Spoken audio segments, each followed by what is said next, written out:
ዛሬ የጨረቃዎች የእናት ምክር ተመክረዋል ማለት ነው። እንግዲህ አንዳንዴ እውነት ዘለን ከምንገባውና ተመክረን የምንገባው ያው ጥንቃቄ እናደርግበታለን ማለት ነው። እና ቅመሜ እንግዲህ የእናት ምክር ያስፈልገናል።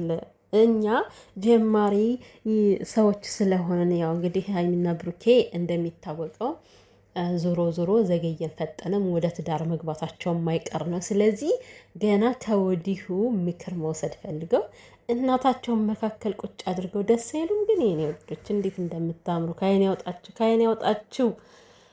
ሰላም ሰላም፣ ውድ ቤተሰብ እንዴት ናችሁልኝ? ደህና ናችሁ? ሰላማችሁ በየላችሁበት ብዙ ትርፍ ይበልላችሁ። ውድ ቤተሰቦቼ ለዚህ ቤት አዲስ የሆናችሁ ካላችሁ ላይክ፣ ሰብስክራይብ በማድረግ ቤተሰብ ሁኑ። አበረታቱኝ፣ ሁሌም አበረታቱኝ ከማለት እኔ ወደ ኋላ አይደለም። እንግዲህ ያው ላይክ አድርጉ ሳይባል ሲቀር ስለሚረሳ ነው ማለት ነው። እና ይሄን ቪዲዮ በአጋጣሚ የምታዩ በሙሉ ላይክ ያደረጋችሁ እና ውድ ቤተሰብ እንግዲህ ዛሬ በጣም ደስ የሚል ቆይታ ነበር። ለስለስ ያለች ቪዲዮ፣ ጩኸት የሌለባት በቃ ሰጥ ያለች የቤተሰብ ወሬ የለም። አንዳንዴ እንዲህ ቁጭ ብላችሁ ቤተሰቦቻችሁ ጋር ሰብሰብ ብላችሁ የምታወሯት ወሬ ማለት ነው። እንደዛ ነው ዛሬ ቅመሜ እንግዲህ በቪዲዮ ይዛችሁ የመጣችሁ ብሩኬና እሙሽዬ ማለት ነው። እሙሽዬ እኔ እናቴ እኛ ደርባባ ወይ ደርበብ ማለቷ እኮ በጣም የሚለይ ነው። የእውነቴን ነው የምላችሁ። መንቀልቀል የለባት ስታወራ ቁጥብ፣ እንደ ሁሉ ነገሯ ቁጥብ የሆነች ማለት ነው።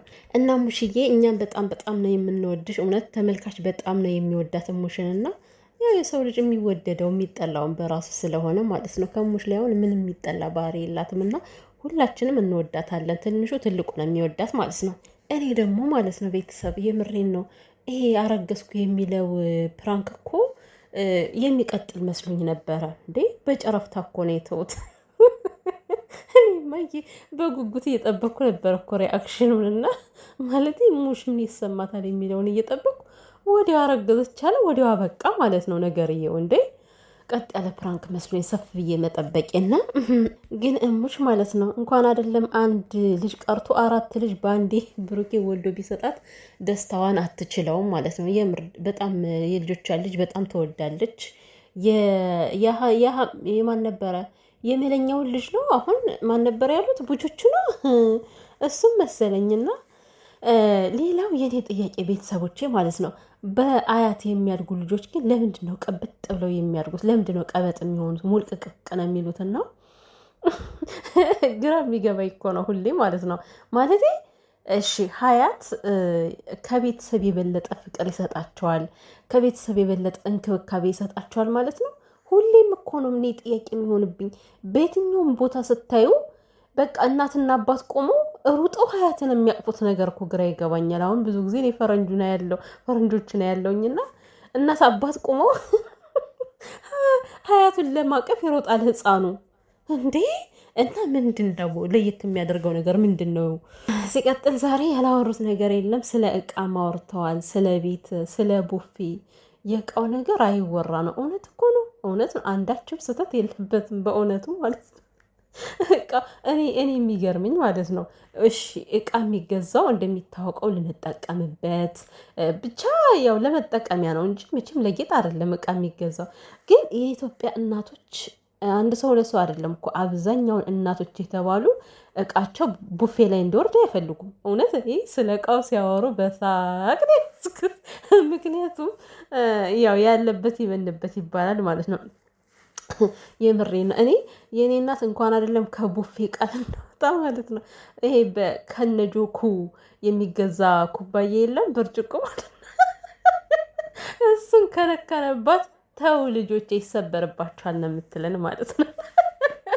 እና እቃቸው እንዲነካ አይፈልጉም። ለምንድን ነው ለየት አድርገው እቃቸውን የሚንከባከቡት ነገር? እና ብቻ ግን የአሁኑ ትውልድ ማለት ነው እኔ የምፈልገው የድሮ የእናትና የአባታቸውን ባህልና ወግ ይዘው ቢሄዱ በጣም ደስ ይለኛል።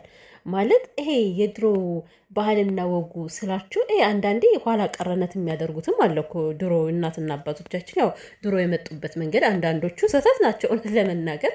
የአሁኑን ጄኔሬሽኑ ምናምን የሚባለውን እንትና አይልም አይወክልም። ከዚህ በፊት የተፈጠረ ነገር አንዳንዱን ነው የምላችሁ፣ ሙሉ በሙሉ አይደለም። ግን ደግሞ ከእናት አባታችሁ ወርሳችሁ የምትሄዱት ነገር በጣም አለ፣ በጣም ብዙ ማለት ነው። እና ከእናት አባቶቻችን መስመር ባንወጣ የእናት አባቶቻችን ነገር ይዘን ብንሄድ በጣም ደስ ይለኛል። እና እንግዲህ ያው ቅመምዬ ውለጅ ችግር የለውም ትጋባላችሁ ብላለች። አሁን እሙሽዬ አሁን ቢያረግዙ አልኩኝ።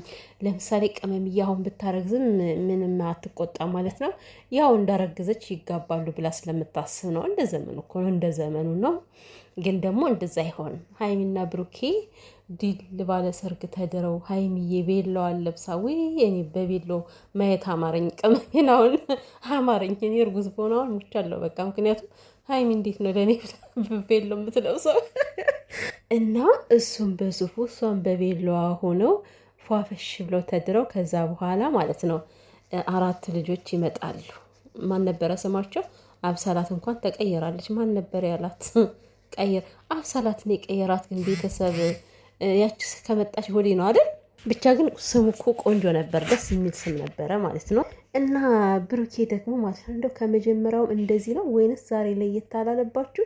ከሙሽ ጋር የሚቀላለዳቸው ቀልዶች ራሱ በጣም ጨዋታ ጨምሯል።